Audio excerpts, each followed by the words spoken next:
Bueno, los temas laborales están marcando la agenda hace rato acá en nuestro país. Está también presente la discusión en torno a la negociación colectiva ramal que el gobierno se comprometió a enviar durante el mes de octubre. Tenemos las recientes cifras de empleo que muestran casi 73.000 puestos nuevos en un año y una tasa de desocupación que se mantiene en torno al 8,7%. ¿Estamos en una emergencia laboral o no?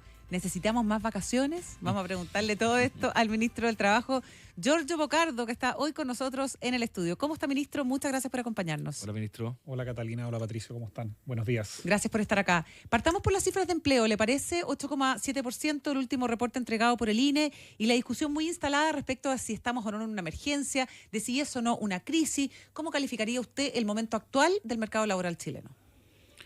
Mira, lo que ha mostrado el mercado laboral en los últimos años, y esto creo que hay que verlo de una manera más general, es que al mismo tiempo que ha logrado recuperar puestos de trabajo formales, y en eso se han creado cerca de 530.000 empleos en los últimos 3 años y medio, y además con una baja en las tasas de informalidad. De hecho, si tú observas esas cifras que señalabas, de esos 72.000 puestos, que además van cambiando mes a mes. El mes pasado estábamos discutiendo sobre los 141, este mes estamos discutiendo sobre 72.000, pero el hecho concreto es que la economía muestra capacidad de crear puestos de trabajo formales y al mismo tiempo la informalidad se destruye en puestos de trabajo informales. Entonces, eso es un dato de un cambio, yo diría, más estructural del mercado del trabajo a nivel general, al tiempo que tenemos tasas de desocupación altas para lo que veníamos observando en los últimos años, y particularmente la tasa de desocupación de mujeres, que es algo que evidentemente nos debiera preocupar. ¿Y jóvenes? Está en torno al 9.7, ahora bajó algunas décimas en los últimos trimestres, pero el punto es el siguiente, que al mismo tiempo que nuestra economía sigue mostrando capacidad de crear puestos de trabajo formales, al mismo tiempo, y de hecho en el último, si tú revisas las últimas cifras del INE, la industria, el sector minero y el sector logístico fueron los que lideraron la creación de puestos de trabajo. Tienes una desocupación alta y particularmente en el caso de las mujeres, que es un tema que nosotros le hemos señalado, que tiene que ver más en términos de razones estructurales. Hoy día los costos de contratación de mujeres son más altos a propósito del costo sobre todo de la maternidad. Y en ese marco es que lo que hemos señalado es que al mismo tiempo que el día de ayer lanzamos un espacio, un foro productivo laboral con la CPC, con las pymes, con la CUT, estamos empujando 2 proyectos que a nuestro juicio abordan esos temas, que son por un lado Sala Cuna para Chile y una subsidio único al empleo, que es una reunificación de sistemas de subsidio y también es un mejor uso de recursos públicos. Entonces, creemos que es bien importante este diagnóstico. Lo ha señalado Andrea de Repeto, también José Gregorio, que más que una crisis laboral, lo que hoy día hay es un cambio más estructural del mercado de trabajo y se requieren para eso políticas que apunten justamente a esos focos que hoy día les está costando más emplearse. Ministro, súper importante el diagnóstico. Usted mencionó que se crearon 500.000 empleos, se ha creado un poquito más, de hecho, pero esa es la creación bruta, porque también se destruyen empleos. Entonces, un punto podría ser que, aunque se crean empleos, no se crean suficientes. Y de hecho, todavía estamos con tasas de desocupación más altas que cuando empezó este gobierno. Empezó con 7,7 y estamos en 8,7. Entonces, ¿usted tiene como diagnóstico que tenemos un problema más allá de qué título se le ponga, o cree que están las cosas relativamente bien? A ver, primero, la desocupación particularmente viene creciendo sistemáticamente desde el 2013. Llevamos más de 12 años con... O sea, si en el 2013 estábamos en 6 puntos, 5 puntos, hoy día estamos en 9 y ha sido estructural. Ese es un cambio que creo que muestra que el país, y esto tiene que ver con razones del estancamiento de la productividad y otros temas que se han discutido largamente, tiene dificultad para crear con suficiente velocidad puestos de trabajo al mismo tiempo que la gente sale a buscar puestos de trabajo. Y ese desajuste creo que se ha mantenido en el tiempo y por supuesto que nos preocupa. Y segundo, que es que efectivamente en el último 3 años y medio nos tocó enfrentar, y eso lo hemos señalado, la pandemia fue una crisis laboral. Lo que pasa es que si le llamamos a todo crisis laboral, la verdad que después cuesta distinguir cuándo hay una crisis y cuándo no. La pandemia, efectivamente, el retroceso laboral fue brutal. Más de 10 puntos en participación laboral, las mujeres retrocedieron cerca de una década. Entonces, en ese marco, nosotros apostamos a ciertas políticas en ese momento de los IFES laborales para mujeres, para jóvenes, y ese mercado laboral se recuperó. ¿Qué es lo que no se ha recuperado paradojalmente? Los puestos de trabajo informales. Y ahí tenemos una brecha. Ahora uno debería decir, no debiera ser bueno que se recuperen puestos de trabajo informales. Y ahí es donde hoy día estamos diciendo, hoy día a la economía le está costando crear suficientes puestos de trabajo, y en eso, a nuestro juicio, hay 2 fenómenos que son importantes. El primero, incentivos para las pymes, porque es a las pymes a las que hoy día le está costando crear más puestos de trabajo, y para eso el foco en subsidio unificado al empleo. Y segundo, que hoy día hay un costo asociado a la contratación de mujeres por maternidad. Sí. Que finalmente hace que o a las mujeres no se les contrate o abiertamente se les pague menos. Y para eso requerimos destrabar otro proyecto que es el proyecto de Sala Cuna para Chile. Sí, incentivos quizás más puntuales. A propósito de lo mismo, le quería preguntar, ¿cuál es la evidencia de que otras reformas implementadas, como las 40 horas y también el alza del sueldo mínimo, no estén frenando la creación de empleo? Porque es una crítica recurrente de ciertos sectores respecto de que estas políticas frenan la creación de empleo. ¿Usted cómo sostiene justamente la idea contraria? Mira, lo primero, nosotros en las 3 reformas, salario mínimo, 40 horas y pensiones, que son 3 reformas que están en pleno desarrollo, recogimos toda la experiencia internacional de cómo estas reformas se habían hecho en nuestros países, estamos hablando de los países de la OCDE, y la gradualidad era la clave. La reforma de pensiones tiene 9 años, la reforma de 40 horas tiene 5, tiene medidas complementarias para las pymes y en el caso del salario mínimo se incorporaron subsidios a las pymes. Todos esos elementos se consideran justamente para evitar efectos negativos en el mercado laboral. Dicho eso, cuando tú observas las cifras porque aquí estamos hablando de puestos de trabajo formales, salario mínimo, 40 horas, pensiones son reformas que afectan el mercado laboral formal. Si tú hubieras visto, por lo menos en el corto plazo, estamos hablando de la primera hora de 40 horas y el primer 1% de la reforma de pensiones, si tú hubieras visto efectos negativos, lo que debiera haberse observado es que los puestos de trabajo formales se hubieran detenido, no se hubieran seguido creando y tú hubieras visto un aumento en la informalidad. Y eso no ha ocurrido, no ha ocurrido. Uno podría decir, bueno, no se están creando suficientes puestos de trabajo. Bueno, eso es algo que estamos monitoreando, lo hemos conversado con distintos actores y de momento creemos que son más bien las razones de contingencia internacional y el estancamiento de la productividad los factores que hoy día principalmente explican que no se estén creando tantos puestos de trabajo como la economía requiere, pero al menos para efectos de reforma no hemos visto que esto sea un factor de primer orden que hoy día esté explicando la baja creación de puestos de trabajo en relación a los que hoy día está demandando el mercado laboral. Ministro Bocardo, estaba mirando el dato, efectivamente desde el 2013 hasta la fecha ha venido subiendo la tasa de desocupación. Estábamos en torno al 6, ha venido subiendo, obviamente hubo un pic para la pandemia y después estamos en 8-9. Pero esto también es algo que preocupa porque estamos teniendo más gente desempleada que está durando más tiempo durante su periodo de desempleo y pareciera acá verse algo como una tendencia que tiene que ver quizás con el estancamiento económico, el estancamiento de la productividad, pero no nos debiéramos conformar con esta nueva realidad de una tasa de desempleo del 9% como algo normal. Entonces, ¿cómo se combate esa tasa estructural que incluso el Banco Central en su informe de diciembre dijo que era 8,6%? Primero, efectivamente no nos puede conformar, no nos podemos acostumbrar a tasas de desocupación de sobre los 8 puntos. Y segundo, hay un tema que tú señalas que hemos estado monitoreando, que es lo que se llama el desempleo de mediana duración, porque tú tienes cerca del 60% de esos 900.000 desocupados que está 3 meses entre que pierde un puesto de trabajo y encuentra otro, que es como la tasa de rotación normal en el mercado laboral. Sana incluso. Tú pierdes un trabajo, entre que vas a buscar otro, te contratan, te reclutan. ¿Qué está pasando? En los últimos años ha aumentado el desempleo de 6 a 12 meses. Y eso es preocupante porque lo que te muestran los datos es que por cada mes, después de los 6 meses, por cada mes que tú no encuentras trabajo, tus probabilidades de encontrar trabajo disminuyen. ¿Ya? ¿Y dónde está ese problema? Fundamentalmente en personas de más de 55 años, que es un fenómeno relativamente nuevo. En las mujeres también pasa mucho, por eso el costo de estar tantos meses fuera del mercado laboral finalmente también tiene costos.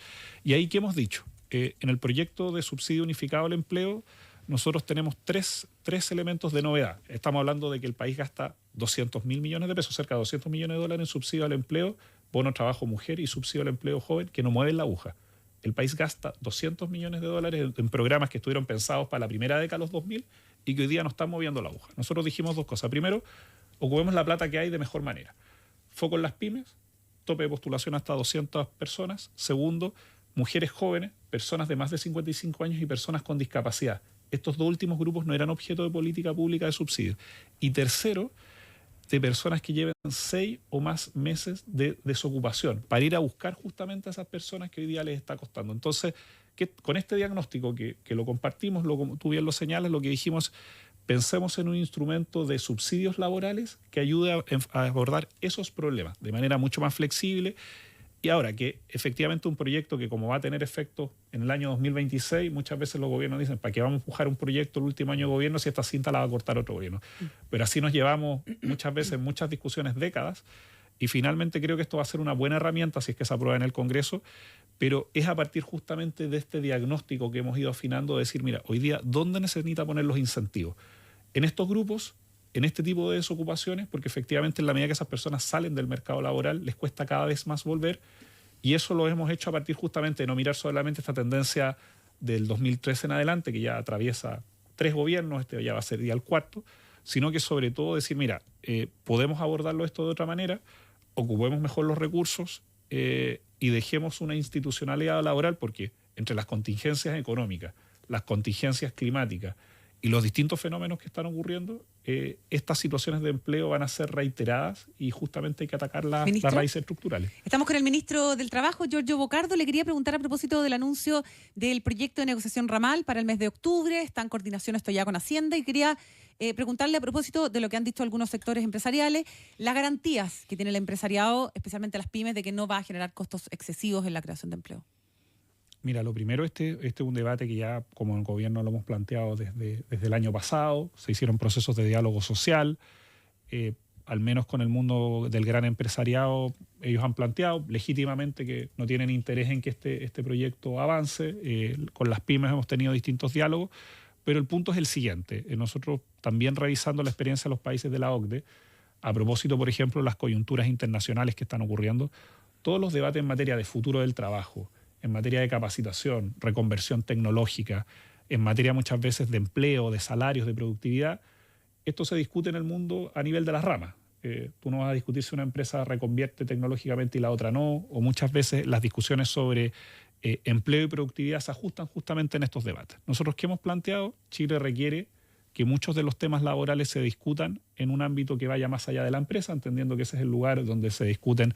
Los sindicatos tienen sus negociaciones colectivas específicas, pero aquí hay que construir ciertos pisos mínimos sectoriales que justamente nos permitan abordar las distintas problemáticas de futuro. Y en ese marco estamos construyendo un proyecto que esperamos presentar en el último trimestre del año y será el Congreso el que tendrá que determinar si esta discusión avanza o no. Ahora, lo que nos parece complejo es que nos neguemos a debatir este tipo de dilemas, entendiendo que yo diría que la gran mayoría de los países de la OCDE, países que son desarrollados, que han alcanzado cierto estado de bienestar, tienen este tipo de herramientas. Entonces yo dramatizaría muchas veces como este temor inmediato que uno coloca la palabra o coloca el tema e inmediatamente se niega un debate que es normal en muchos países del mundo y nos parece que el país tiene que tener este tipo de herramientas, que si es que está o no el espacio de debate en el Congreso, bueno, es el Congreso el que lo tiene que determinar, pero eso no obsta que sigamos avanzando en esta línea. Ministro, no lo entendí muy bien, porque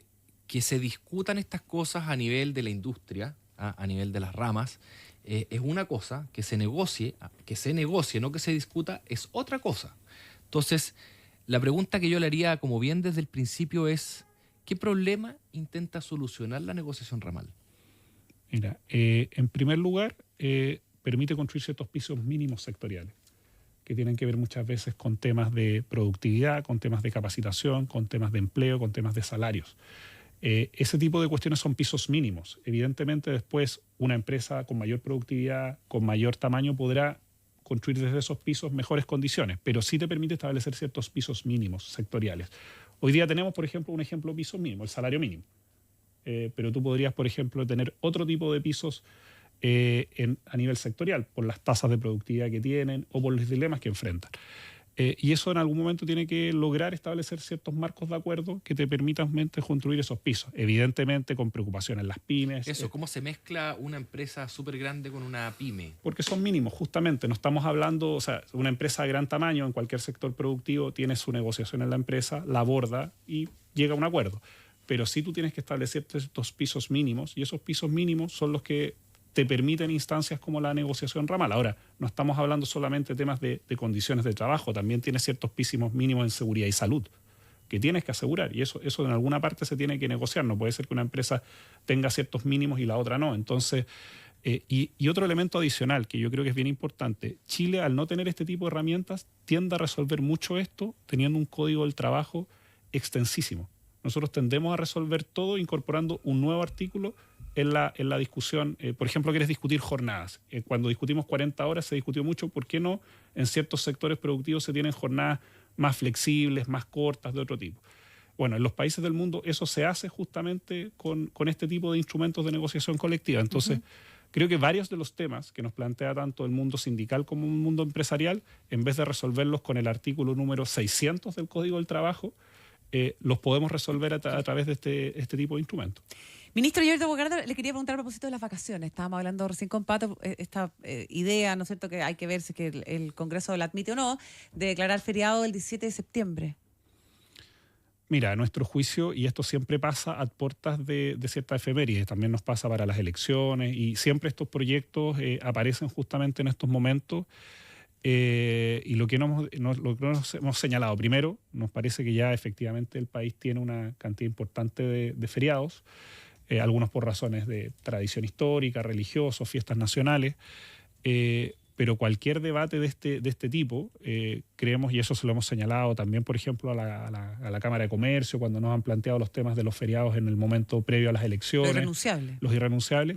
Es que lo primero que tiene que ocurrir es un diálogo, a propósito de las instancias de negociación sectoriales, entre los representantes de las empresas, en este caso la Confederación, los representantes de los trabajadores, y que lleguen a algún tipo de entendimiento, porque evidentemente cambiar feriados por días de feriados legales, por vacaciones u otro tipo de herramientas, implican una conversación entre trabajadores y empleadores. Y nosotros lo que les hemos dicho, y lo dijimos a propósito... ¿Pero cuál es la postura suya? ¿Usted cree que tenemos pocas vacaciones o suficientes vacaciones, muchos feriados? Dos cosas. La primera, en este momento, por lo menos de parte del Ejecutivo, no estamos en este momento, no vamos a impulsar nuevos proyectos de feriados.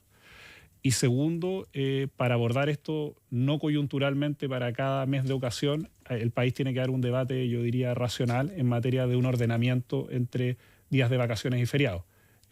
Pueden haber mecanismos alternativos, pero eso necesariamente pasa porque tengamos un entendimiento tanto con, en este caso, con la CPC, con las ramas productivas y también con el mundo sindical, porque son cambios que tienen efectos en ambos sentidos. Claro. Pero al menos de parte del Ejecutivo no está en nuestra agenda impulsar feriados adicionales. Lo que sí es importante señalar es que si se quiere abordar este tema de una manera más sistemática y no para el mes de ocasión, tenemos que sentarnos a conversar las partes involucradas. Eso es clave. Perfecto. Estamos conversando con el ministro del Trabajo, Giorgio Bogardo. Le quería preguntar por esta mesa tripartita. Ayer se juntaron y entiendo que tienen mandato del presidente Boric de avanzar rápidamente donde hay consenso. ¿Dónde hay consenso, ministro?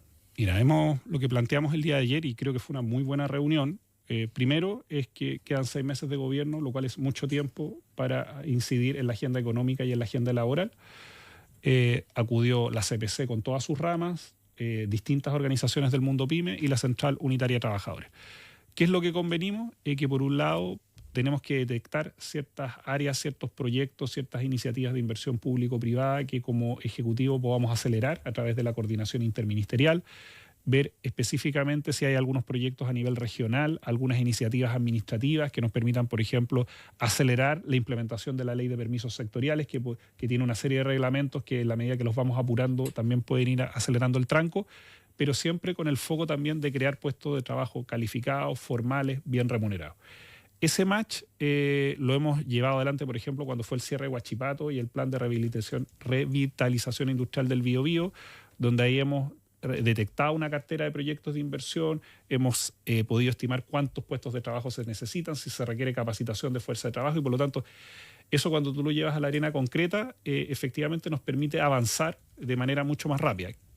La semana del 20 de septiembre nos vamos a volver a reunir, vamos a definir un set de medidas de común acuerdo, y durante estos meses, y ese ha sido el mandato del presidente, poner el foco justamente en acelerar esos proyectos de inversión, recortar tiempos de permiso y sobre todo proyectos que apunten justamente a temas sectoriales. Por ejemplo, lo conversamos ayer, la construcción, que es uno de los actores más deprimidos en materia laboral.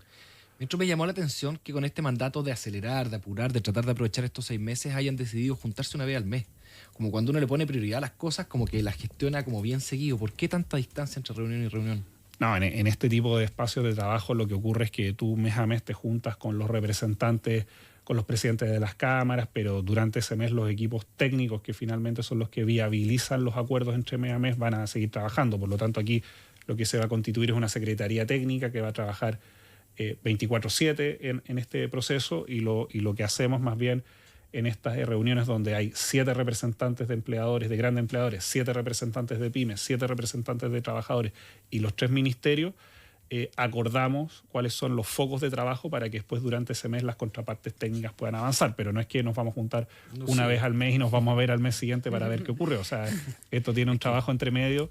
Y yo valoraría la instancia de ayer, porque uno podría estar pensando en que a lo mejor todo debiera estar puesto en incidir en los programas de los candidatos presidenciales, pero la verdad que el sentido de urgencia que le hemos dado a estos 6 meses va a estar justamente en este foco y en dar señales concretas al respecto.